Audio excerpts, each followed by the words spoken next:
Bien. Alors donc, alors tout à l'heure donc je me suis arrêté sur donc la période d'incertitude, c'est-à-dire de l'intelligence artificielle, particulièrement les réseaux de neurones. Et après, on attendait des années donc pour trouver la solution d'abord dans les architectures parallèles. Ça c'est quelque chose d'hyper important. Mais également, ça vous le savez, donc les architectures parallèles maintenant, principalement, ce qui est assez pratique, c'est les GPU, qui sont une réalité, qui sont utilisées par tout le monde, tous les laboratoires.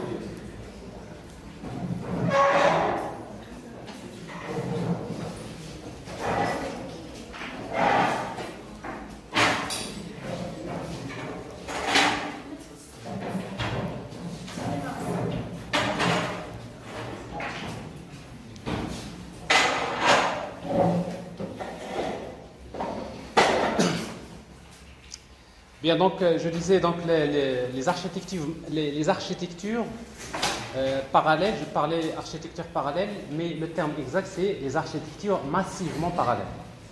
Donc le terme massivement parallèle c'est important. Ça veut dire pas massivement parce que un ordinateur qui contient 4 cœurs, 8 cœurs, etc. C'est une architecture parallèle. Mais l'architecture GPU c'est une architecture massivement parallèle parce qu'il y a des milliers de petits microprocesseurs. C'est vraiment le calcul massif.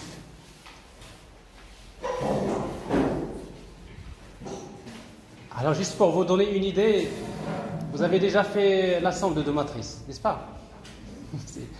Vous avez une grande matrice, vous voulez faire la somme de 2 matrices. Alors, dans la programmation séquentielle avec un seul processeur, qu'est-ce que vous faites? For A, for J, plus. Bon, c'est beaucoup d'opérations, n'est-ce pas? Ben ça, alors maintenant, avec GPU, faites la somme de 2 matrices. Qu'est-ce qui se passe? La première matrice, elle va vers les GPU, c'est-à-dire chaque valeur de la matrice, elle est stockée dans un processeur. Donc c'est quand vous avez des milliers de processeurs et quand vous stockez toutes les données dans les GPU, vous faites la somme des matrices, qu'est-ce qui va se passer? Chaque GPU va faire la somme de 2 nombres. Alors si chaque GPU fait la somme de 2 nombres, donc ça veut dire que la somme de 2 matrices, au lieu de la faire en beaucoup d'opérations, vous la faites en une seule opération. Ça c'est des calculs parallèles. Et le cerveau humain, alors vous-même vous pouvez le constater, on pense d'une manière parallèle. Ça veut dire que les architectures parallèles, c'est la solution de l'informatique. Alors pour le moment, il y a des limites.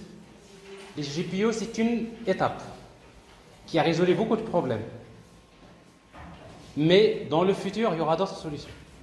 Alors sans doute les ordinateurs quantiques, vous en parlez, vous allez dans des années futures, ça va changer complètement la chose. C'est-à-dire on arrivera encore à des possibilités. Donc forcément, plus le calcul de haute performance évolue, plus les applications de l'intelligence artificielle vont vraiment s'accélérer. On est déjà à ce niveau-là. Alors, en fait, les architectures parallèles avec un GPU et une seule machine n'est pas suffisante, malgré ça. Même si vous avez une machine avec 8 GPU, parfois, ce n'est pas suffisant. Donc, vous pouvez utiliser des centaines de machines, mais d'une manière distribuée. C'est-à-dire comment associer beaucoup d'ordinateurs pour résoudre un problème. Alors, dans ce cas-là, on va parler des systèmes distribués. Donc, ça veut dire que quand vous dites calcul de haute performance, ça inclut les architectures parallèles et les systèmes distribués. Alors sinon, donc je vais pour les applications mobiles, pour les informaticiens généralement, ils savent très bien que pour développer des applications mobiles, on peut faire ce qu'on appelle les développements natifs. Les gens qui travaillent avec Android, ils programment avec du Java pour créer des applications Android. Pour créer des applications pour le iOS, le système iOS, on utilise Objective-C ou un autre langage. Ou bien, on peut faire ce qu'on appelle le développement hybride, cross-platform. Ça veut dire quoi? développer une application mobile qui va marcher aussi bien sur Android, sur Windows Phone, sur iOS. Alors dans ce cas-là, il y a des plateformes qui ont été créées. Parmi ces plateformes, il y a Ionic, par exemple. Mais Ionic, c'est quoi? C'est du JavaScript. Donc quelqu'un qui programme avec du JavaScript et HTML, il peut créer des applications mobiles. Alors maintenant, vous voulez faire de l'intelligence artificielle dans les applications mobiles. Tout simplement, vous êtes déjà dans JavaScript. Il vaudrait mieux choisir un framework JavaScript. Est-ce que vous voyez l'intérêt? Ça, c'est important. Alors, il y a une chose. Est-ce que vous savez le nombre de capteurs qui existent dans votre smartphone? C'est énorme. Parce que quand on parle des applications mobiles, on parle de quelque chose d'extraordinaire. Vous avez des caméras, avant-arrière, un écran tactile, les microphones, parfois vous avez 3 microphones, un détecteur de proximité, un capteur de luminosité, un capteur éphéole. Éphéole, c'est le magnétisme, le champ magnétique. Un magnétomètre. Donc il y a 3 capteurs. Vous avez un gyromètre, vous avez un accéléromètre, thermomètre, capteur infrarouge. Vous avez des capteurs de pression, un scanner d'empreinte digitale, des capteurs d'impulsion cardiaque. Ça veut dire que ça c'est vraiment pour l'innovation.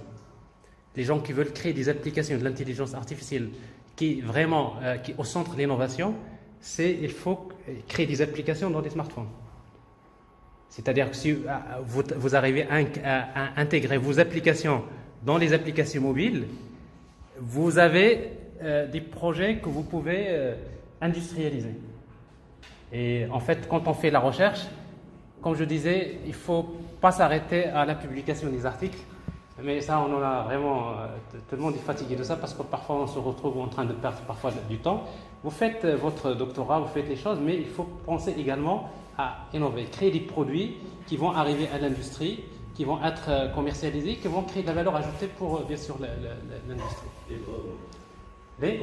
Exactement. Il faut aller vers des brevets, il faut aller vers des produits avec lesquels vous pouvez monter une start-up. Et vous pouvez... je parle du Maroc, mais en tout cas, là, on a besoin de ça. Alors, en tout cas, donc, c'est pour cela que pratiquement, à chaque fois que j'essaie d'inclure des fonctionnalités, c'est dans ce contexte. Aller vers les choses pratiques. Alors également, il y a une évolution dans le domaine de IoT, Internet of Things. Alors forcément, les gens qui travaillent dans ce domaine, ils savent très bien. Ils utilisent les Arduino, les Raspberry, donc ça ne coûte pas trop cher. Vous pouvez avoir des systèmes comme ça de 150 dirhams, une Raspberry à 250 dirhams. Bon, ça peut être 400, 600, mais ça, dans les applications IoT, c'est quelque chose qui est vraiment assez simple à utiliser. Donc, les systèmes embarqués, créer une application JavaScript ou bien avec Python que vous embarquez dans un dispositif comme ça, que vous mettez à l'intérieur d'une voiture, on n'a pas besoin de trop casser la tête. C'est quelque chose de très simple, c'est pas compliqué. Mais vous-même, si vous ne savez pas le faire, un ingénieur du génie logiciel, il pourra le faire assez facilement. Alors, ce que vous voyez là, donc ici, nous, on utilise ces Raspberry pour également faire des calculs distribués. Alors, ce que vous voyez là dans notre laboratoire, ce que vous voyez là, c'est quoi? C'est un cluster de Raspberry. Alors ici, donc, vous avez un ensemble de Raspberry qui sont liés par un réseau local, ce qui nous fait combien ici? Il y a 8 machines, 8 ordinateurs. Hein. Donc, ça veut dire que quand on fait des calculs distribués, on n'a pas besoin d'être dans un réseau local. Avec ça, vous pouvez créer un data center. Enfin, un mini data center. Donc, c'est quelque chose, ça ne coûte pas très cher. Alors, par exemple, tout ce dispositif-là, comme ça nous a coûté à peu près 16 000 dirhams. L'ensemble, avec le routeur, avec le système de câblage. Donc, ça veut dire qu'avoir un centre de calcul distribué avec des prix comme ça, les gens, il y en a beaucoup qui ne savent pas ça. Et c'est exactement avec les capacités d'un vrai ordinateur. Donc ça, c'est quelque chose qu'il faut également utiliser. Alors, sans parler des capteurs. Alors, l'évolution dans les sensors, donc c'est quelque chose d'extraordinaire. Donc, les applications... Et ça, c'est important. Pourquoi? Parce que, est-ce que vous vous rappelez tout à l'heure quand on fait de l'apprentissage supervisé? Dans l'apprentissage supervisé, qu'est-ce qu'il vous faut? Le grand problème, c'est le dataset. Il nous faut les entrées, les inputs, il nous faut output. Mais avec les capteurs, parfois, on règle le problème. Vous avez des capteurs qui vont vous donner des entrées, et vous avez un capteur qui détecte qui va détecter l'output, c'est-à-dire qui va analyser la sortie. Et vous avez donc, avec les capteurs, vous avez un dataset. Donc ça veut dire que vous pouvez entraîner un modèle. Et vous pouvez intégrer, donc faire de l'apprentissage supervisé. Donc c'est-à-dire que parfois, rien qu'avec les capteurs, on règle les problèmes. Alors, donc le big data, je ne viens pas en parler parce qu'il y a également une évolution à ce niveau-là. Dans les algorithmes, donc j'en ai déjà parlé, il y a CNN, RNN, il y a d'autres algorithmes. Alors maintenant, les frameworks de machine et deep learning. Alors, maintenant, je crois que vous allez commencer à comprendre ça. Donc d'abord, quand on fait du machine learning, etc., bah, d'abord, on n'est pas obligé d'avoir... Ça, c'est le matériel. Donc c'est votre ordinateur. Alors, dans votre ordinateur, qu'est-ce que vous avez?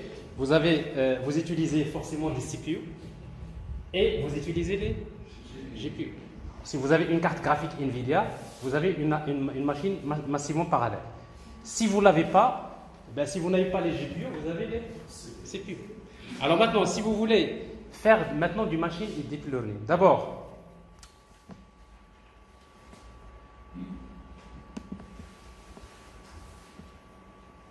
ben, je cherche la souris, mais je ne la trouve pas. Elle n'est plus là, c'est pas grave. Je crois que... Il y a quelqu'un qui a un pointeur la parole, mais je l'ai oublié, mais en tout cas, bon, c'est pas grave. Alors, donc, vous l'avez? Alors, donc, vous avez donc le matériel. Alors, est-ce que vous vous rappelez, donc déjà, pour utiliser les réseaux neurones, donc vous avez le fameux algorithme de rétropropagation du gradient. Il utilise beaucoup de calculs matriciels. C'est les opérations de l'algèbre linéaire. Alors, pour accélérer ça,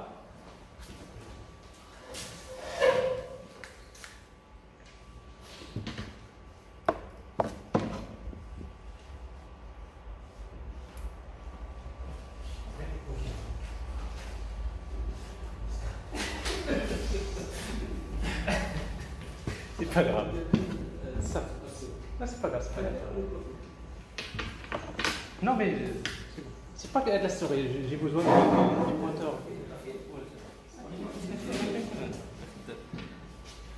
Ah oui, c'est vrai, là, ça me... Ah, il n'a pas besoin, le pointeur, il n'a pas besoin. في الصوري في كل شيء تنظر تستخدم اسم ثاني لا هذا هي اللي بس Bien.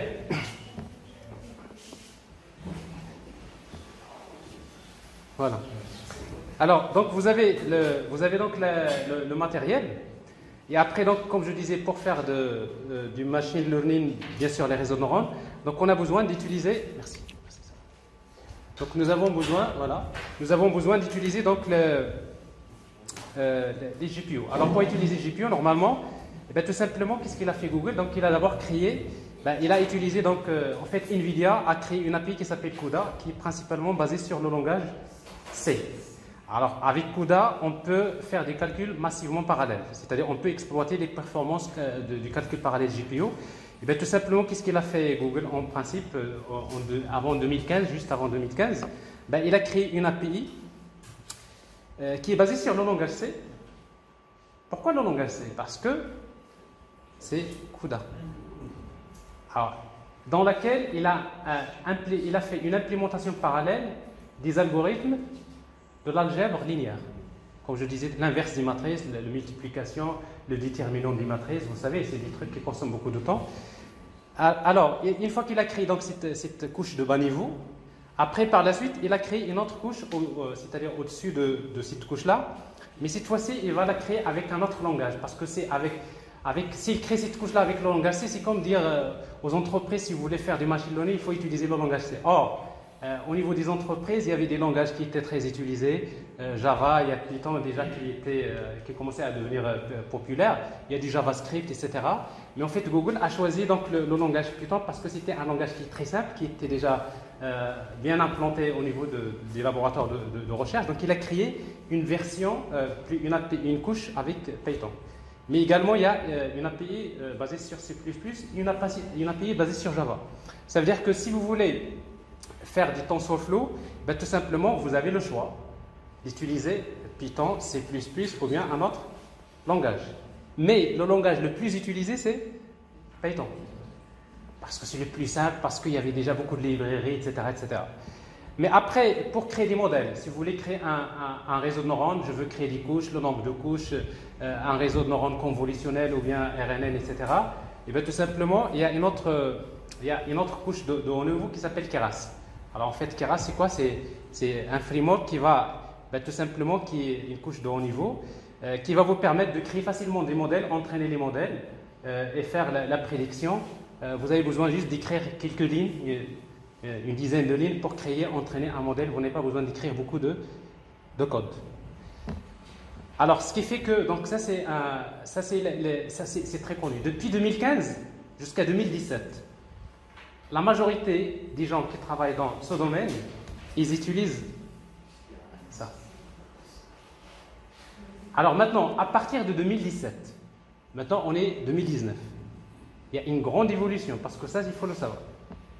C'est que, bien sûr, TensorFlow n'est pas le seul. Il y a d'autres entreprises, notamment, il y a PyTorch de Facebook, il y a email.net qui est basé sur C#, donc de Microsoft. Mais également, il y a un autre framework, notamment pour l'écosystème de Java. Alors, pourquoi je parle de Java? Parce que les entreprises utilisaient beaucoup d'applications basées sur la technologie Java J2E. Ben, il dit que donc, dans ces applications, on a besoin d'intégrer les fonctionnalités de l'intelligence artificielle. Alors, comment? À l'époque, c'était un peu un casse-tête. Pourquoi? Je travaille avec du JavaScript ou bien du Java. Je veux faire du machine learning, donc je vais basculer vers Python. Donc, je crée une application Python dans une machine. À chaque fois, mon application, quand il veut faire de l'apprentissage, il envoie les données vers l'autre machine qui va faire l'apprentissage et qui va me rendre les résultats. Alors maintenant, ce n'est plus le cas. Pourquoi? Parce que, avec par exemple des frameworks, si vous êtes dans C#, vous avez email.net, là, vous programmez, vous faites exactement tout ce que vous faites avec Keras, avec ça, vous le faites avec votre langage préféré.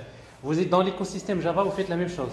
Vous êtes dans JavaScript, vous faites la même chose. Donc ça veut dire que vous n'êtes pas obligé, si votre application, en tout cas, elle est basée sur une technologie quelconque, il vaudrait mieux choisir le framework qui est écrit dans le langage de votre technologie. Sinon, vous allez à un moment donné créer quelque chose avec, par exemple, Python. Après, vous dites, mais qu'est-ce que je vais faire avec ça? Vous savez que quand vous créez une application, vous dites comment on va commercialiser, comment on va mettre ce produit-là, où est-ce qu'on va le mettre? On va le mettre dans une application mobile? Est-ce qu'on va, que ce soit une application back-end, etc. En tout cas, il y a toujours des solutions techniques, mais aujourd'hui, il y a des possibilités. Alors, en tout cas, maintenant, pour travailler Deep Learning 4G, parce que ça, c'est un cas qui nous intéresse, on va travailler avec Deep Learning 4G. Alors, la même chose pour Deep Learning 4G, pour créer ce framework, qui est équivalent, soi-disant, à Keras. Vous pouvez créer des modèles facilement entraînés, c'est ce que je vais vous montrer tout à l'heure. Ben, tout simplement la même chose. Deep Learning 4G utilise une librairie qui s'appelle ND4J.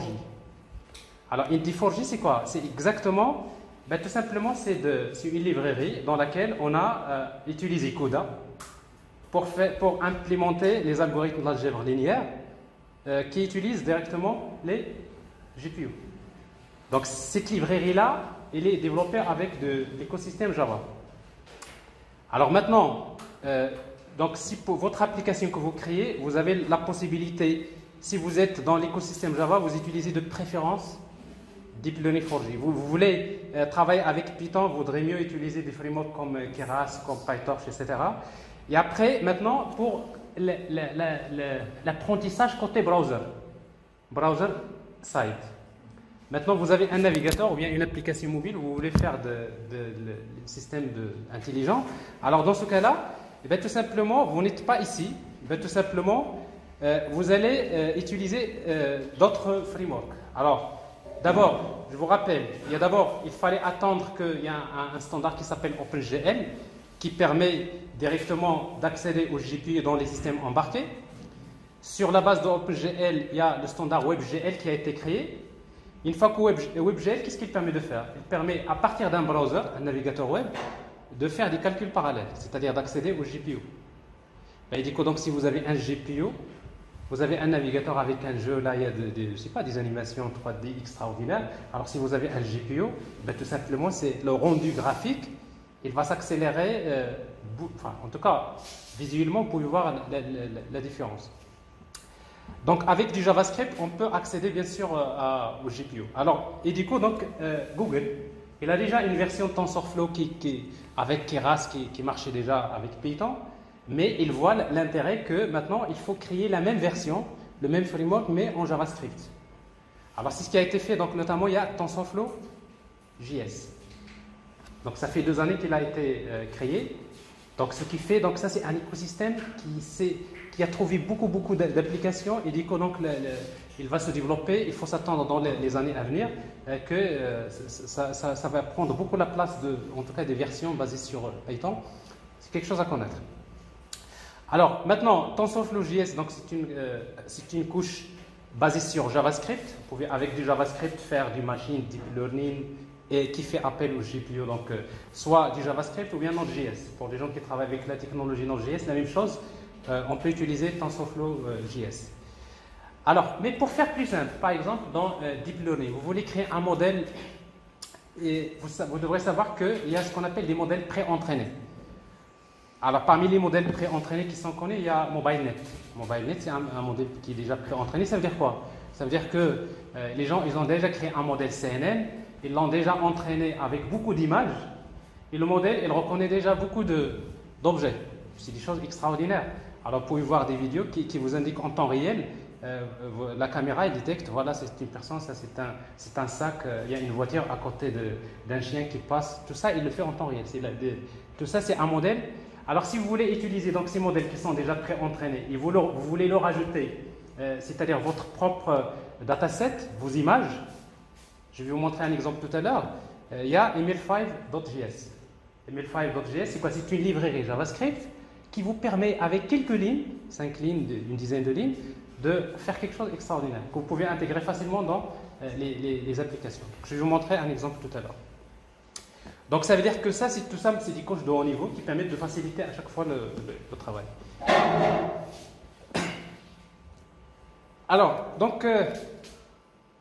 Alors, en tout cas, maintenant, on va essayer de passer par la description du framework. Alors, nous avons 2 frameworks qui sont intéressants. Le premier, c'est TensorFlow JS. Donc, pour les gens qui ont déjà l'habitude de travailler avec JavaScript, qui travaillent des applications front-end, c'est hyper important.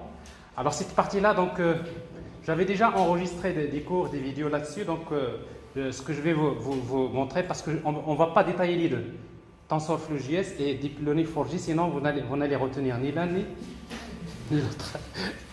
Donc, ce que je vais vous faire, c'est que pour TensorFlow JS, je vais vous montrer comment ça marche. Il y a 2 exemples d'applications. Alors, juste l'idée principale. Je vais vous montrer les idées juste rapidement de comment utiliser TensorFlow JS. Alors d'abord, pour utiliser TensorFlow JS, donc vous avez besoin, dans une page HTML, donc vous avez juste besoin d'inclure la librairie tf.min.js, une librairie JavaScript, n'importe quelle librairie JavaScript. À partir de là, il va tout simplement, dans TensorFlow JS, il y a 2 couches. Il y a ce qu'on appelle Core API, donc c'est le cœur de l'API, c'est la partie dans laquelle on fait les calculs parallèles. Vous avez ce qu'on appelle la création des tensors. Alors, pour créer un tensor, parce qu'en fait, quand vous dites TensorFlow, vous avez quoi? Vous avez 2 choses. Tensor, c'est quoi tensor?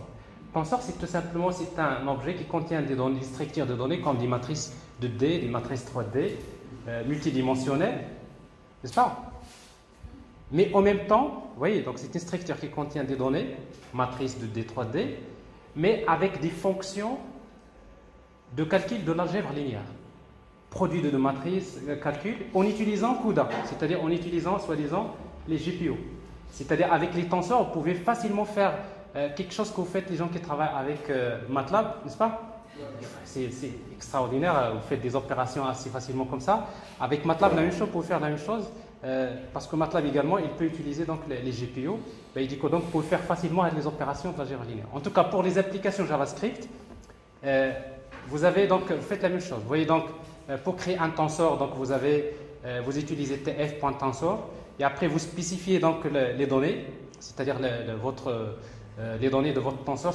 Généralement, vous savez que les matrices, ou bien ils sont stockés toujours sous forme d'un vecteur, mais après vous avez besoin de spécifier par exemple ce qu'on appelle le chip.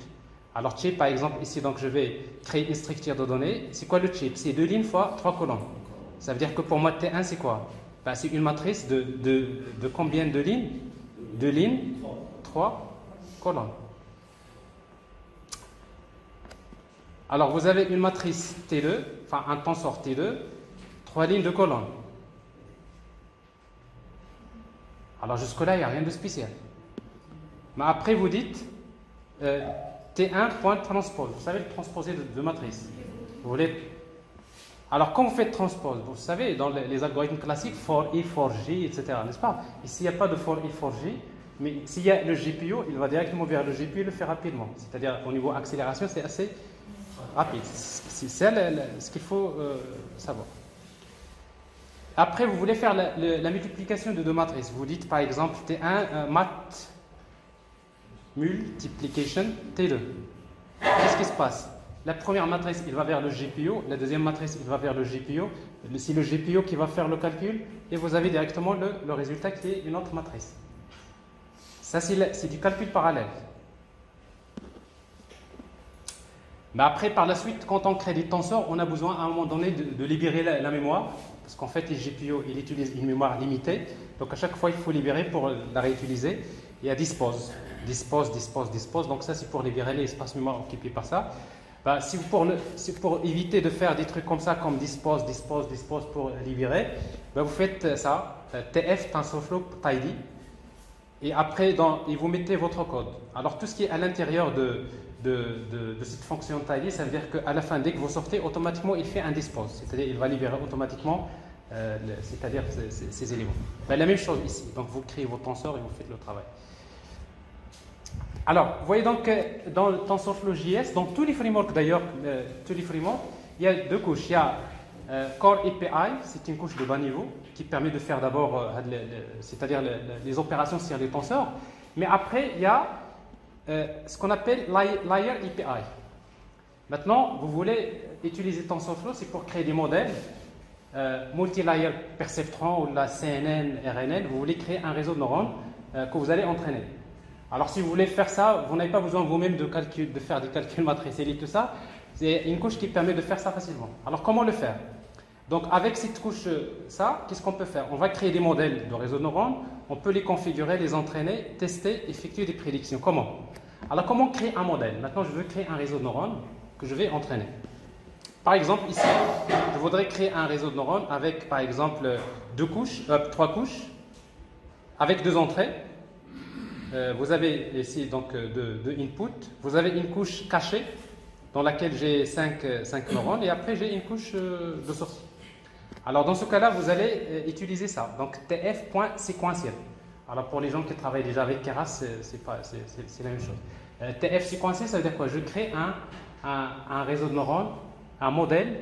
C'est quoi séquentiel? Ça veut dire que chaque couche, ça va être utilisé comme entrée de la couche suivante. Donc, c'est-à-dire, c'est d'une manière séquentielle. Sachant qu'il y a plusieurs modèles, séquentiel, ça veut dire ça. Ça veut dire que chaque couche du réseau va être utilisée comme input de la couche suivante.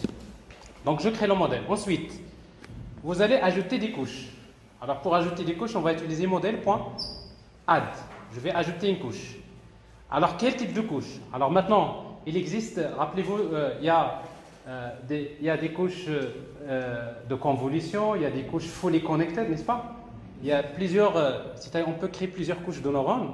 Alors si vous voulez créer une couche fully connected, c'est-à-dire tous les neurones, chaque neurone est connecté à tous les neurones de la couche suivante, ben, on utilise dense. Donc ici je vais ajouter une couche tf_layers.dense. Dense, ça veut dire fully connected. Alors maintenant, quand vous dites vous créez ça, il faut lui donner le nombre d'unités, c'est-à-dire le nombre de neurones. Alors ici, par exemple, le nombre d'unités, c'est combien? C'est 5. Je vais utiliser 5 neurones. Alors vous savez que chaque neurone utilise une fonction d'activation. N'est-ce pas? Rappelez-vous, donc un neurone, qu'est-ce qu'il fait? Il fait 2 opérations. La somme des entrées pondérées, et après il y a une fonction d'activation, il faut la choisir. Alors ici, donc, je vais utiliser sigmoid. Bon, la sigmoid, c'est l'une des fonctions d'activation. Si vous revenez, donc vous trouverez un peu ce que c'est, il est très utilisé. Oui.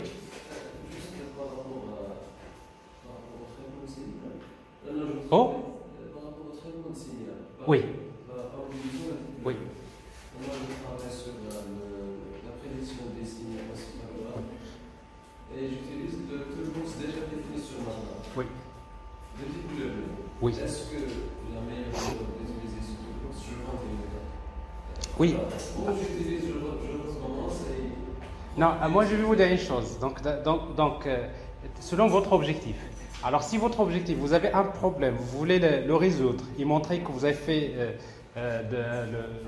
vous avez une bonne solution pour votre algorithme, que vous allez publier sous forme d'article, vous utilisez le moyen le plus simple. Si vous vous sentez à l'aise dans MATLAB, vous restez sur MATLAB, il n'y a pas de problème. Maintenant, tu veux vraiment faire une application que tu veux mettre en valeur. Tu veux, par exemple, l'implémenter dans une application web mobile, ben, tu ne vas pas travailler avec MATLAB, il faut aller vers ça. Ce qui m'intéresse, c'est le résultat. Alors, voilà, si uniquement le résultat qui t'intéresse, les fameuses courbes, j'ai fait mieux que les autres, etc., ben, tout simplement, tu utilises, tu restes sur MATLAB, d'accord? Tu fais tes calculs sans problème. Et, comment dire, il n'y a pas que, d'ailleurs MATLAB, il y a même des outils qui n'ont même pas besoin d'écrire du code, sauf qu'il faut juste faire attention parce que dans l'utilisation de deep learning, alors quand tu utilises deep learning, il faut savoir ce que vous utilisez. Alors ça veut dire quoi? Ça veut dire que forcément dans le signal il y a le temps. Quand il y a le temps, c'est les réseaux de neurones récurrents. Ben, il faut le savoir. Si tu ne sais pas ce que c'est les réseaux de neurones récurrents, et après le paramétrage et tout ça, donc ça va. Et du coup, et en même temps, il faut savoir est-ce que votre architecture utilise les GPU ou non. Parce que souvent on présente des résultats. Et après, on ne sait pas, par exemple, on va dire, dans une architecture basée sur un GPU Tesla, de type Tesla, etc., voilà le temps d'apprentissage qui a été utilisé. Donc ça, c'est des choses importantes, même si vous restez dans MATLAB.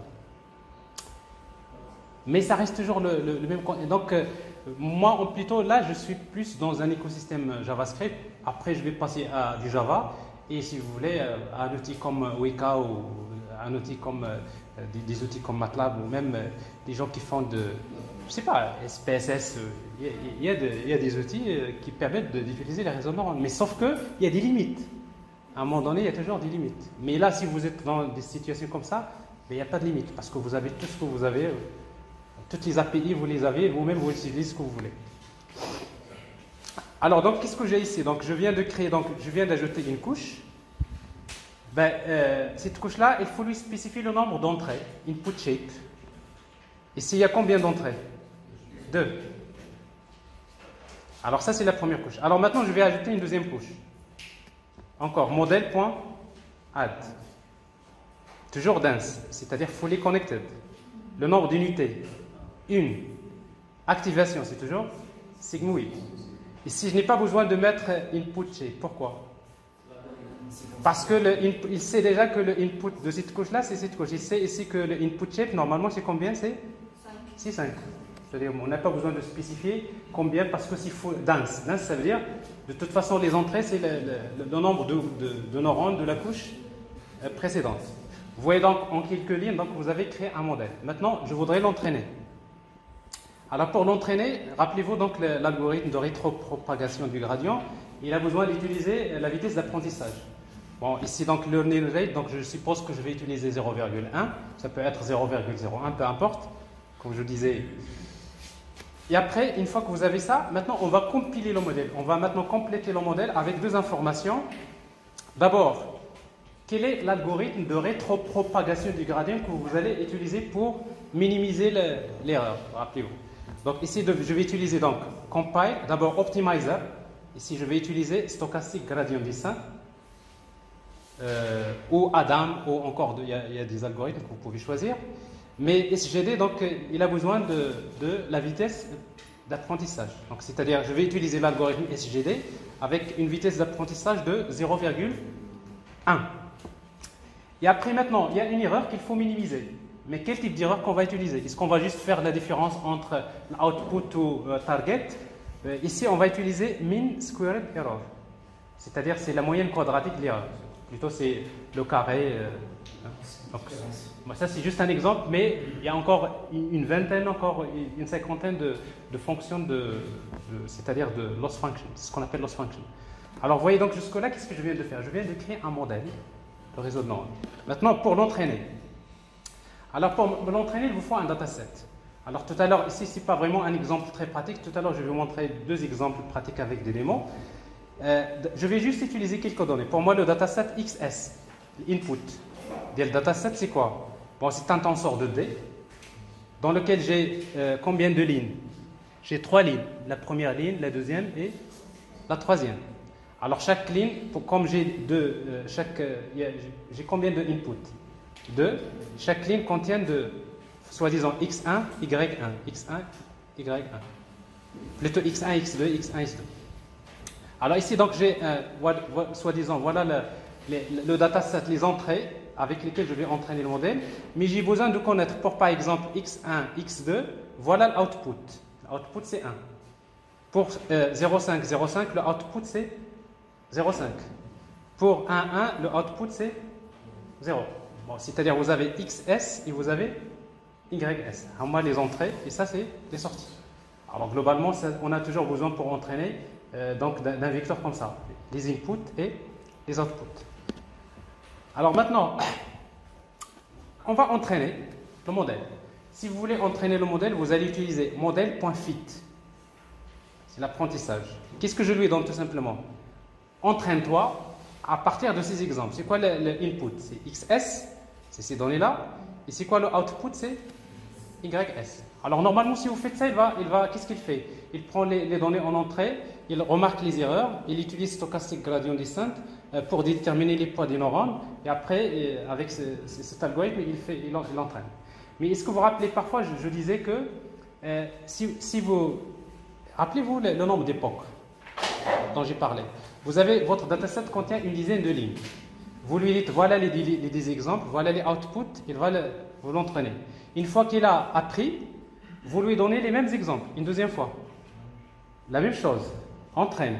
Il va toujours améliorer l'apprentissage. Une troisième fois. Chaque phase où vous donnez ces exemples, c'est ce qu'on appelle une époque. Alors maintenant, je vais faire cette opération combien de fois? Le nombre d'époques égale 1000. Donc c'est-à-dire, quand est-ce qu'on utilise le nombre d'époques important? Quand votre dataset n'est pas très grand. Si vous avez un grand dataset qui représente, parfois une seule époque peut suffire. Mais si vous avez un dataset avec une cinquantaine de lignes, ce qui n'est pas suffisant, vous avez un intérêt à augmenter le nombre d'époques. C'est-à-dire, c'est comme nous-mêmes, les êtres humains, c'est comme ça, n'est-ce pas? Vous dites à quelqu'un, vous lui donnez le premier exemple et vous lui dites, voilà, le même exemple, vous lui montrez le même exemple 5 fois ou 6 fois, parce qu'à partir de les 5 fois, il commence vraiment à comprendre. Alors, si vous êtes dans le domaine de l'éducation, ça vous arrive, n'est-ce pas? Le même exemple, vous l'apprenez 5 fois, mais au bout de la 5e fois, vous avez appris réellement la corrélation qui existe entre les entrées et les sorties. Bon, ça, c'est le nombre d'époques. Ici, donc, vous voyez donc le nombre d'époques. Bon, après, il y a des petits détails techniques, je ne vais pas en arrêter. C'est-à-dire, au moment de l'apprentissage, pour chaque époque, à chaque fois qu'il termine une époque, vous voulez loguer, vous voulez afficher des messages. On utilise des callbacks, donc on appelle ici une fonction qui s'appelle log progress, qui permet d'afficher le numéro de l'époque et la valeur de l'erreur. Comme ça, vous allez constater au moment de l'apprentissage l'évolution de l'erreur. Forcément, il devrait être très grand de départ. Il va commencer à diminuer jusqu'à atteindre un niveau qui est acceptable. Alors, ça, c'est l'entraînement. Alors, pour les gens, la même chose qui utilisent plutôt Python et Keras, c'est le même code. Parce que Keras, et ce code que vous voyez là, c'est du JavaScript. Keras, c'est la même chose, mais écrit en Python. Et même, c'est quelqu'un qui fait Keras quand il passe, c'est-à-dire sur JavaScript ou bien TypeScript, c'est pareil. Alors maintenant, le modèle, il est entraîné. On va faire la prédiction. Maintenant, le modèle, il est entraîné. Maintenant, la prédiction, ça veut dire quoi? Je vais lui donner des données en input et je vais voir qu'est-ce qu'il va me donner en sortie. Alors, dans ce cas-là, qu'est-ce que je vais avoir? J'ai besoin juste d'un data. Par exemple, en input, j'ai un tableau voilà, x1 égale 0,5, x2 égale 0,5. Donc, mais pour lui donner, il faut lui donner un tenseur. C'est-à-dire qu'en fait, le modèle, il utilise que des tenseurs. Ça veut dire quoi, tenseur? C'est des matrices mais qui sont aptes à aller vers le GPU et de faire ces calculs de l'algèbre linéaire, sinon ça ne va pas marcher. Donc il faut que ce soit un tenseur, donc ça veut dire que input c'est quoi? C'est tenseur de D, et qu'est-ce que je lui donne comme donnée? C'est data. Et après je lui donne chip. Alors chip c'est quoi? C'est une seule ligne, combien de... Plutôt, voilà, une ligne de colonnes. Et après, pour faire la prédiction, je fais modèle.predict. Je lui donne input, il va me donner la prédiction. Predicted. Alors maintenant, predicted, je veux la valeur de la sortie. Ben, je vais utiliser un truc comme ça, predicted data 5 de 0. Parce qu'en fait, il va vous retourner en fait un tableau, mais d'une seule dimension. Donc je veux la première valeur de ce tableau-là. Et pourquoi data 5? Parce que quand vous faites ça, le tenseur il est dans le GPU. Les données sont dans le GPU. Et vous savez, quand vous allez vers le GPU, c'est un va-et-vient que vous faites pour récupérer l'information. Alors, normalement, toutes les fonctions sont asynchrones. Asynchrone, ça veut dire quoi? Ça veut dire que vous appelez la méthode, mais il faut préparer ce qu'on appelle une callback. Vous dites, dès que la valeur arrive, je la retiens. Mais si vous voulez le faire d'une manière synchrone, vous utilisez un truc comme ça, data 5. Data 5, ça veut dire quoi? J'attends jusqu'à ce que je récupère la valeur pour passer à autre chose. Donc ça, c'est juste entre parenthèses. Voilà, alors ça, c'est la prédiction. Voilà le code qu'on va utiliser pour faire de la prédiction. Alors maintenant, le modèle, une fois qu'il est entraîné, on ne va pas l'entraîner à chaque fois, il faut l'enregistrer dans un fichier. Alors si vous voulez enregistrer un modèle, ben, on va utiliser tout simplement modèle.c. On va l'enregistrer dans un fichier. Alors comme c'est dans le navigateur, dans le browser, donc on va l'enregistrer en local storage. C'est-à-dire, parce que les navigateurs, ils utilisent un espace pour stocker les données temporaires, soi-disant. Local storage, je vais l'appeler myModel1, donc ça c'est le nom du modèle. Et après, comme c'est des fonctions toujours asynchrones, une fois qu'il est enregistré, then, je vais afficher comme quoi le modèle est enregistré. Donc ça c'est juste des petits détails. Alors ça c'est l'enregistrement du modèle. Maintenant le modèle il est enregistré. Si vous voulez, quand vous lancez votre application, vous voulez charger le modèle. Parce que le modèle, on l'entraîne une seule fois. Une fois qu'il a appris, ben ça y est, on n'a plus besoin de refaire l'opération. À chaque fois que l'application démarre, la première des choses qu'il va faire, il va vers le fichier, il va charger le modèle. Et le modèle, c'est le cerveau, n'est-ce pas? Donc il va charger le cerveau. Alors pour cela, il va faire ça. Donc tf.load large model. Et après, je spécifie où se trouve le fichier et je lis le modèle. Et ce modèle, mais une fois que vous chargez le modèle, dans le modèle, généralement, on n'enregistre pas l'optimizer. On n'enregistre pas la fonction, c'est-à-dire l'algorithme de rétropropagation du gradient. Donc quand vous chargez le modèle, vous pouvez le compiler, vous spécifiez encore que vous allez utiliser stochastic gradient descent et vous allez utiliser mean squared error. Mais si vous voulez enregistrer ces informations dans le modèle, il y a la possibilité. Quand vous mettez save, il y a un paramètre ici, virgule, vous mettez true. Si vous mettez true, ça veut dire que vous enregistrez le modèle avec l'optimizer et le loss function. Alors ça, c'est comment charger un modèle. Alors ça, c'est des trucs de machine learning. Alors si vous avez des données machine learning, alors ici, donc pour ce cas-là, j'ai un exemple. Alors, je ne vais pas le détailler, je vais juste vous donner le lien parce que l'exemple, il est déjà enregistré. L'exemple que je vais vous montrer là, et après je reviens, voilà, cet exemple-là. C'est un très bon exemple. Alors, en fait, cet exemple-là, implémenté déjà avec du JavaScript, il utilise un dataset qui est assez connu dans la littérature, c'est Iris. Iris dataset, c'est qu'en fait, c'est un dataset que vous pouvez d'ailleurs retrouver sur... il y a un site qui est vraiment une mine d'or pour les datasets, c'est kaggle.com. Là, vous allez trouver toutes les sortes de datasets que vous imaginez. C'était l'une des choses qui... c'est-à-dire, bon, c'est l'un des sites qui permettent de vous donner des datasets pour entraîner, tester vos modèles. En tout cas, pour la recherche, il est très utilisé. Parce qu'à un moment donné, quand vous entraînez le modèle, vous dites, je l'ai testé avec ce dataset-là. Pratiquement tous les chercheurs utilisent les mêmes datasets. C'est un bon moyen pour montrer que ce que vous avez fait, c'est mieux que ce qui a été fait dans la littérature. Alors en tout cas, ce dataset-là, qu'est-ce qu'il contient? Il permet de décrire trois catégories de fleurs. Trois catégories de fleurs. Il y a une catégorie qui s'appelle Iris setosa. Il y a Iris versicolor, Iris virginia. Bon, trois catégories de fleurs. Okay.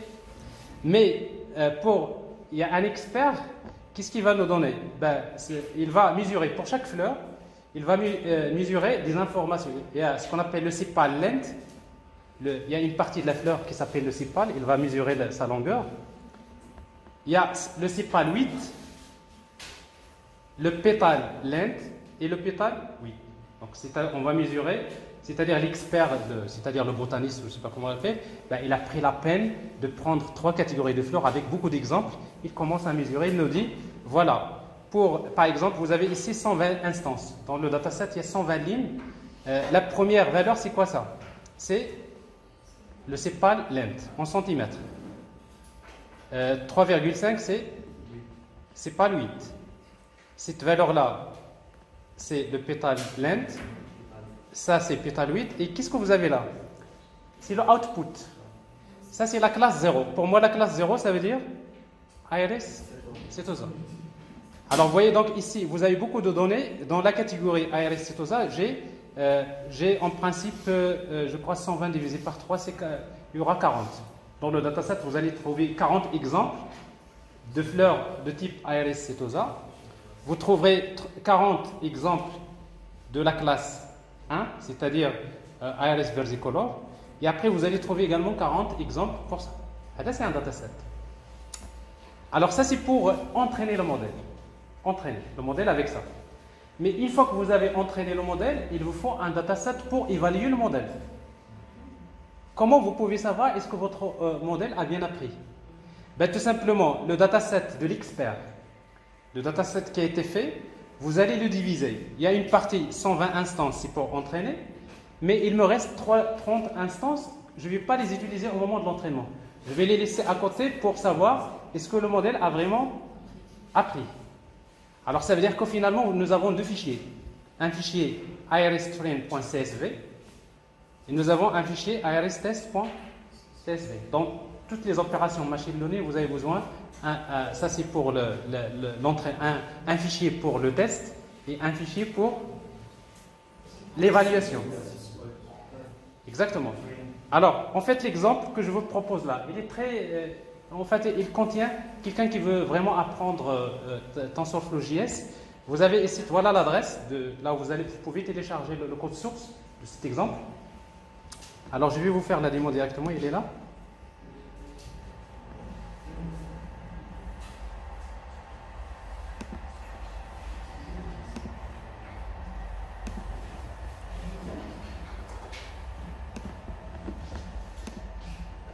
Donc, localhost. Alors, juste à titre d'indication, pour en fait l'exemple, cet exemple-là, c'est du JavaScript, mais en utilisant un framework qui s'appelle Angular. Pour les gens qui travaillent à les applications web, mobiles, etc., c'est un framework qui est utilisé par toutes les entreprises, enfin, beaucoup d'entreprises. Donc, c'est pour cela que, pour faire cet exemple, j'ai utilisé ce framework. Comme ça, les gens qui travaillent les applications web et mobiles, c'est plus simple de les intégrer. Alors, qu'est-ce que vous voyez? Dans la première partie de l'exemple, qu'est-ce que vous allez trouver? D'abord, comment utiliser? Vous avez 2 tenseurs, x, y. Vous avez la multiplication de tenseurs. Donc, c'est juste pour tester les opérations. Transposer de x, transposer de y, ReLU. Par exemple, ça, c'est juste la fonction ReLU comme résultat, sigmoid. C'est-à-dire, vous allez juste vous entraîner à utiliser les opérations qui sont fournies par les tenseurs. On n'a pas besoin d'écrire beaucoup de code. Ça vous montre juste la première partie. Mais la partie qui nous intéresse, elle est là. Créer le modèle. Alors, vous voyez le modèle, il est créé. Il est là. Et ce que vous voyez là, c'est juste une image. C'est pas vraiment ça représente pas c'est juste une image pour donner. Mais dans ce modèle, qu'est-ce que vous avez? Juste pour revenir à l'exemple, ici. Alors, ici, dans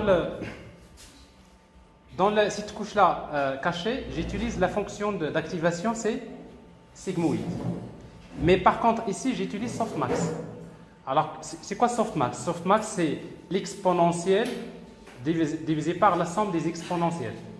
Alors, comme ça, vous allez avoir, en quelque sorte, la probabilité d'appartenir à une classe. C'est-à-dire qu'à la sortie, qu'est-ce que vous allez avoir? La somme des outputs, vous allez avoir égale 1.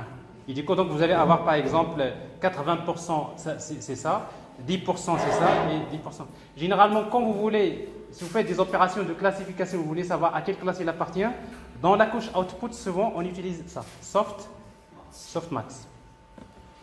Alors, c'est ce que j'ai ici. Vous voyez donc, une fois que j'ai créé le modèle, je fais,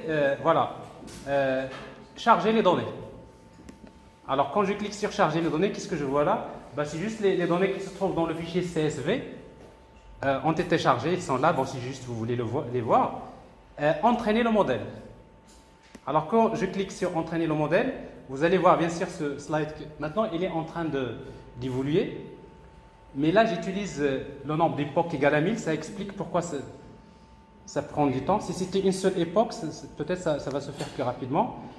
Vous voyez donc là, le modèle il a entraîné. Vous voyez donc dans l'évolution, vous avez loss function, c'est-à-dire l'erreur. Il a atteint 0,0. Et après, ici, je n'ai pas encore évalué le modèle. Alors, une fois que j'ai entraîné le modèle, j'ai intérêt à l'enregistrer. Save. C'est le code que je vous ai montré tout à l'heure. Le modèle, il est enregistré. Ça veut dire quoi? Ça veut dire que même si je relance mon application, je n'ai pas besoin encore d'entraîner. Qu'est-ce que je fais? Je fais load modèle. C'est-à-dire finalement load modèle, ça veut dire quoi? Je vais charger un modèle qui est déjà entraîné. Une fois qu'il est chargé, je vais évaluer le modèle. Ça veut dire quoi évaluer le modèle? Je lui donne le dataset de test. Regardez. Attendez. Donc c'est fait ça.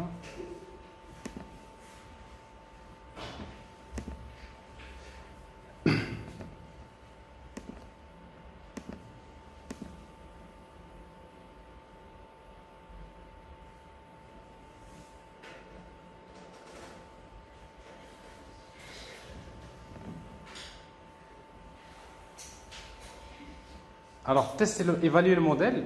Alors, en principe, si vous avez fait ça, vous avez 100%. C'est-à-dire, il ne s'est pas trompé du tout. Alors, quand vous avez un résultat 100%, c'est que vous pouvez... vous publiez votre article. Ça veut dire que vous faites mieux que... En fait, votre modèle, vous l'avez bien paramétré et c'est bien choisi. Mais souvent, vous atteignez des résultats 90, 92, 95. Si vous dépassez les 90, vous pouvez dire que c'est un bon résultat. N'est-ce pas? Mais malgré ça, alors maintenant, si vous avez dans la phase de test, vous avez ça, ça veut dire que vous pouvez faire confiance à votre modèle. Alors comment? Maintenant, on va passer à la prédiction. Alors, c'est quoi la prédiction? Maintenant, j'ai une fleur quelconque, je lui donne les valeurs, c'est pas length, c'est pas 8, pétale length, pétale 8.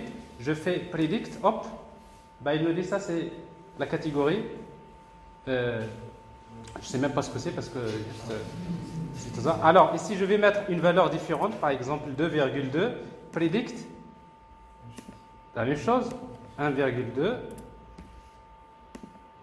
la même chose, 4, ça devrait changer à un moment donné, voilà. C'est-à-dire, avec cette valeur, il vous dit que ça fait partie de cette catégorie, je prends, etc. Alors, vous mettez des données quelconques, et ça, c'est la phase de prédiction.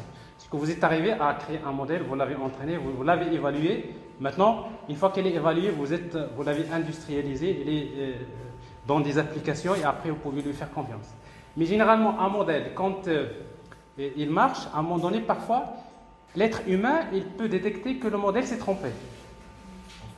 Alors, vous avez un exemple, vous dites là, il s'est trompé. Et quand il s'est trompé, tout simplement, vous lui dites, apprends cet exemple-là. Alors, ce n'est pas cette classe, mais c'est cette classe. Automatiquement, il va encore apprendre de nouvelles informations. Donc, on n'a pas besoin de reprendre l'apprentissage, mais on peut lui ajouter ça. Alors, alors cet exemple-là, donc, pour moi, pour les gens qui veulent travailler avec TensorFlow.js, ça, c'est un très bon exemple. Il est sur GitHub, donc c'est un espace dans lequel je partage des exemples comme ça. Vous pouvez télécharger le code et vous-même au cas de besoin. Il y a même une vidéo sur la chaîne YouTube qui montre le début de comment faire cet exemple-là. Alors, l'exemple suivant. Alors, vous voyez, donc ça, c'est du machine learning.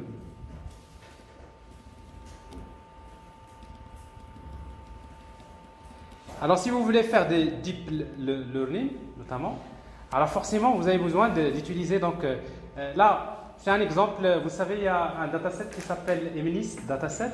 C'est qu'en fait, MNIST dataset, c'est très connu dans la littérature, c'est que vous avez beaucoup d'images dans lesquelles vous avez des chiffres, 0, 1, 2 jusqu'à 9. avait écrit manuellement de différentes manières. Et après, par la suite, on va essayer d'entraîner ça. Alors, pour créer ce genre de modèle, voilà ce qu'on va faire. Cette fois-ci, c'est TF, toujours séquentiel. Cette fois-ci, on va ajouter des couches. Regardez, CNN.add. Vous voyez, c'est pas dense. Convolution de D. C'est une couche de convolution. Input shape, l'image. C'est des images 28 pixels x 28 pixels. C'est 28 pixels en largeur, 28 pixels. Et c'est-à-dire, ça c'est le codage de l'image, c'est en binaire, c'est-à-dire 1 bit. C'est une image blanc, noir. Mais après, si par exemple c'est en couleur, c'est 3, c'est-à-dire RGB. Hein? Rouge vert. Exactement, rouge vert. Kernel, rappelez-vous, donc couche de convolution, vous avez besoin d'un kernel. Le filtre, la taille, size. Vous voyez ici combien? 5 x 5. C'est à vous de choisir. Vous pouvez mettre 2 x 4, vous pouvez mettre. Mais là, c'est à vous de dire. Combien de filtres? Cette couche de convolution, il va utiliser combien? Vous n'avez pas besoin de choisir les filtres. Le framework, il dispose déjà de beaucoup de filtres. Vous lui dites, je vais utiliser par exemple ici 8 filtres. Donc ça veut dire qu'il va appliquer 8 filtres de convolution. Il va les appliquer. Alors, quand vous savez, le filtre de convolution, il se déplace sur l'image avec ce qu'on appelle un stride. La taille stride, c'est combien? C'est 1. La fonction d'activation, c'est exactement ce que je vous ai expliqué tout à l'heure. Ça, c'est la première couche. La deuxième couche, c'est quoi? Max pooling. Alors, la même chose. CNN.add. Voilà, max pool, ça c'est 2D. La même chose, le pooling max. Pour size, plutôt, voilà, pour size, c'est 2 x 2, c'est une matrice 2 x 2. Et stride, il va se déplacer à chaque fois de 2, comme je vous ai montré tout à l'heure dans l'exemple. Et après, on va ajouter encore une autre couche de convolution. Kernel size, filtre, stride, activation. Ensuite, quoi? Max pooling. La même chose, je reprends. Vous faites ça plusieurs fois. Mais une fois qu'à un moment donné, vous arrivez, maintenant on va faire flatten. Rappelez-vous, flatten c'est quoi? C'est que je prends tous les filtres de convolution, il me donne des images, je les prends, je les mets sous forme d'un vecteur, je fais un flat. Là, tout simplement c'est ça, add, flatten. Donc il va créer un vecteur. Maintenant, qu'est-ce qui reste? Dense layer. Ben, on va ajouter donc cnn.add dense layer. Il y a combien le nombre d'unités? 10. Pourquoi 10? Parce qu'en fait, j'ai l'output de 0 jusqu'à 9. Je voudrais que mon modèle me détecte à la fin, est-ce que c'est un 0, ou bien 1, ou bien 2, jusqu'à 9. C'est 10 images. Donc, il va me dire, j'écris par exemple des trucs comme ça, et après, il va me dire c'est 0 ou 1. Donc, c'est ici 10. Voilà, kernel initializer. Donc, ça, c'est d'autres paramètres qu'on peut ajouter. Vous voyez donc à la fin, l'output, généralement, on utilise softmax. C'est-à-dire la probabilité d'être soit 0, soit 1, etc. Alors ça, c'est ce qu'on fait. Une fois que vous avez fait ça, vous allez le compiler avec encore, on va utiliser stochastic gradient descent. Loss function, on va utiliser cross entropy. Tout à l'heure, on a utilisé mean squared error, cross entropy. La même chose, il faut connaître un petit peu chaque fonction d'erreur, qu'est-ce qu'il fait. Après, j'ai les images. Alors maintenant, après, il vous faut donc des librairies qui permettent de charger l'image sous forme de matrice. Bon, là, je ne le mets pas là. Vous avez XS, YS, c'est le dataset. Vous faites l'entraînement avec fit. Vous lui donnez les entrées, les sorties. Batch size. Alors, si vous vous rappelez, j'ai parlé de nombre d'époques, mais j'ai parlé également de batch size. C'est quoi batch size? C'est le nombre d'exemples que je dois montrer au modèle avant de commencer à optimiser. Je lui donne par exemple ici 60 images et je vais ajuster les poids. 60 images, j'ajuste les poids. Ça, c'est ce qu'on appelle le batch size. Alors ça, c'est quelque chose aussi, également un paramètre important. Ici, une seule époque, parce que ici, pourquoi j'ai dit une seule époque? Parce que si vous regardez le dataset, il y a beaucoup d'images. C'est suffisant. Alors quand on fait cet exemple-là, je l'ai implémenté, c'est ce que je vais vous montrer l'après-midi. Le même exemple, je l'ai implémenté en Deep Learning 4G. Vous allez avoir quelque chose comme ça.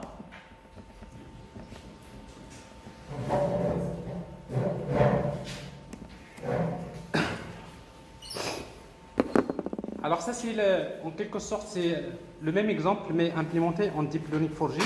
Bien sûr, il y a la partie apprentissage. Je suppose que le modèle a déjà appris. Vous allez avoir quelque chose comme ça. Bon, donc, le modèle, je l'ai déjà entraîné, parce que ça prend quand même du temps, parce que quand vous êtes dans les images, c'est pas en 2 minutes que vous allez faire ça. Parfois, cet exemple-là, même si la taille des images n'est pas importante. Mais qu'est-ce que je fais? Donc, je vais dessiner, entrer. Et après, vous voyez, donc, il me dit ça, c'est 1. Ben, ça, c'est la probabilité que ça soit un 1. J'efface. J'écris par exemple 2. Je ne sais pas s'il va. Il sait que c'est 2. C'est 5. Ça prouve déjà. Peut-être il va se tromper là-dessus. Vous voyez, pour lui, c'est 6. Mais presque une confusion entre 5 et. Mais pour lui, déjà, comme c'est softmax, c'est parce que c'est softmax, il vous dit que ça c'est 6. Alors, on va encore écrire un 6 un peu comme ça. On va voir. 6. Jusque-là, pas de problème. Un 6 comme ça. Ben, je voudrais qu'il se trompe. Ah. Alors là, il s'est trompé.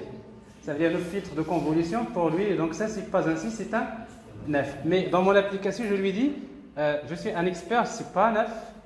C'est pas 6. Je lui dis learn 10 digits. Et je lui dis que ça, c'est pas 9, c'est 6. Qu'est-ce que je fais? J'ai fait juste un fit. Faites-moi d'exemple, voilà le output. Mais si vous tentez de faire la même chose, peut-être... encore. Ben, je lui dis encore ça, 6. Mais attendez, je lui dis encore ça, 6, c'est une deuxième fois. Ça, 6. Mais quelqu'un, vous lui dites, attention, ça, n'oublie pas. Bon, si vous lui montrez ça 4 exemples, ben, à un moment donné, si vous le faites, ben, en principe, il va vous dire, là, il n'est pas cause, etc. Alors, en tout cas... Voilà, alors c'est juste, c'est très intéressant, des exemples qui sont utilisés dans la littérature. Alors en fait, le code source, la même chose de l'exemple, il est partagé sur GitHub. Donc l'après-midi, donc, comme je vais vous montrer la partie Deep Learning plutôt 4G, donc je vais vous montrer un petit peu comment écrire le code de ce genre d'exemple, etc. Donc ça c'est un exemple qu'on va vous montrer.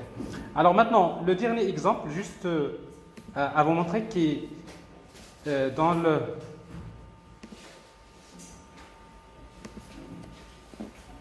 Alors ça c'est CNN. Alors ça c'est fait. Voilà. Rappelez-vous dans TensorFlow.js, vous avez ML5.js qui vous permet d'utiliser des modèles pré-entraînés, n'est-ce pas? Une dizaine de lignes, vous créez des applications comme ça. Alors dans cet exemple-là, qu'est-ce qu'il fait? Alors je vais le lancer directement, je vais vous montrer comment ça marche. Alors je vais arrêter celle-là et je vais lancer l'exemple ML5, celui-là. Okay.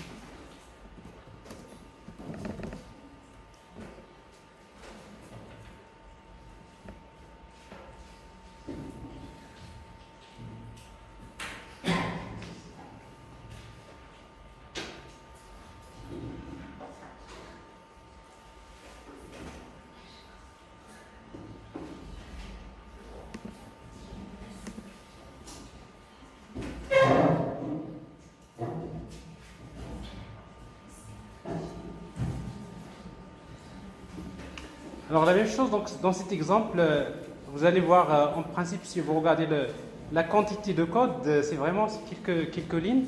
Mais le principal ici, c'est que j'utilise ici MobileNet. Alors je n'ai pas créé un modèle CNN. En fait, il y a déjà un modèle CNN qui est déjà créé, qui est déjà pré-entraîné, avec des centaines de couches bien paramétrées, que vous allez trouver qui est généralement utilisé. Mais une fois qu'est-ce qu'il fait cette application? Il fait ça. Il va utiliser ML5, il va aller vers ce modèle, il va extraire la partie qui s'appelle Feature Extraction, c'est-à-dire l'extracteur de caractéristiques. Donc, une fois que je charge ce modèle-là, je vais le lancer et ça nous donne quelque chose comme ça.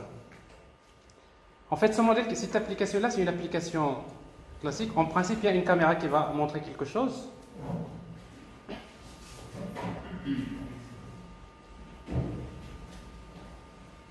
Voilà. C'est la caméra. Alors, en fait, qu'est-ce que vous avez là? Le modèle. Alors, ce modèle, il est déjà pré-entraîné. Donc, jusque-là, j'ai presque rien fait. Mais maintenant, je vais l'entraîner à reconnaître la bouteille, à reconnaître des objets comme ça. Alors, qu'est-ce que je lui dis? Donc, je lui montre, par exemple, ça. Attends, je dois me dégager. Comme ça. Et je vais lui dire, ah, ça, c'est bouteille.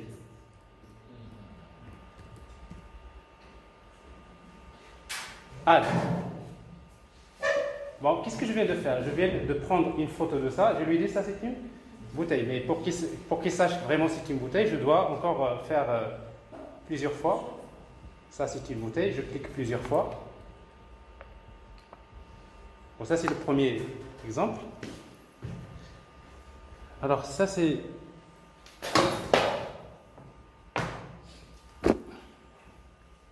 Alors, ça...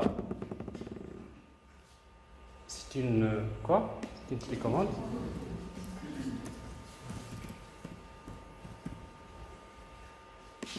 Alors, télécommande. Add. Alors ça, il a fait... Bon, je vais lui montrer deux exemples et après je vais lui dire train. Entraîne. C'est-à-dire, il va prendre ces là, elle est en train... Il va les ajouter, il fait l'entraînement, mais il a alors là c'est juste, c'est pas 60%, normalement c'est 100%, c'est juste... Alors après il a entraîné, regardez maintenant, je lui montre ça. Regardez ce qu'il vous affiche en haut, c'est... Il vous dit que c'est une bouteille. Ça c'est une bouteille, et ça c'est une télécommande. 100%. Ça... c'est une bouteille. Ça, c'est une télécommande. C'est pas compliqué. C'est-à-dire, en termes de développement, le nombre de lignes de code que j'ai faites, ça, attention, il est en train d'utiliser les réseaux de neurones CNN, qui sont bien paramétrés, pour l'extraction des caractéristiques. Alors attention, si je lui dis ça, il va me dire c'est une bouteille. Mais c'est normal. C'est normal parce que vous lui donnez rien, il vous dit, il n'y a que de choix, donc forcément il doit calculer, mais si je lui donne les deux, là il est en train d'hésiter, mais en tout cas, c'est-à-dire vous lui montrez vos objets, donc avec un arrière-plan qui est uni, etc. Donc forcément, je suis derrière, donc pour lui, donc en fait, ça pour lui c'est une bouteille. Même si je suis là, c'est une bouteille. Ça veut dire qu'il ne prend pas la totalité d'image, mais il fait l'extraction des caractéristiques, des objets. Attention, maintenant, s'il est capable de vous dire que c'est une bouteille, je lui montre les deux, il va vous dire, dans cette image, il y a une bouteille, il y a une télécommande. MobileNet, il fait tout ça. En temps réel, la voiture circule et la voiture, il vous dit, voilà, ça c'est un arbre, il vous donne même la distance par rapport à l'obstacle.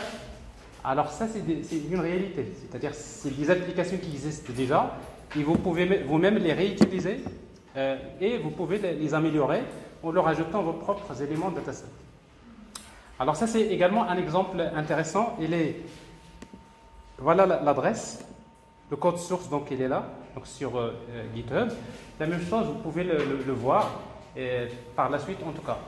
Alors, ça, c'est la partie concernant TensorFlow JS. Pour les gens qui font du développement web et mobile, ils ont intérêt à prendre ce framework. C'est précieux. Alors, forcément, il y a les vidéos, il y a plein de choses que vous pouvez utiliser. Alors, maintenant, l'après-midi, donc on va oublier ça. Donc on va dire maintenant on va utiliser Deep Learning 4G Et on va voir des petits exemples d'applications, juste machine learning et un exemple avec deep learning. Voilà, je vous remercie pour votre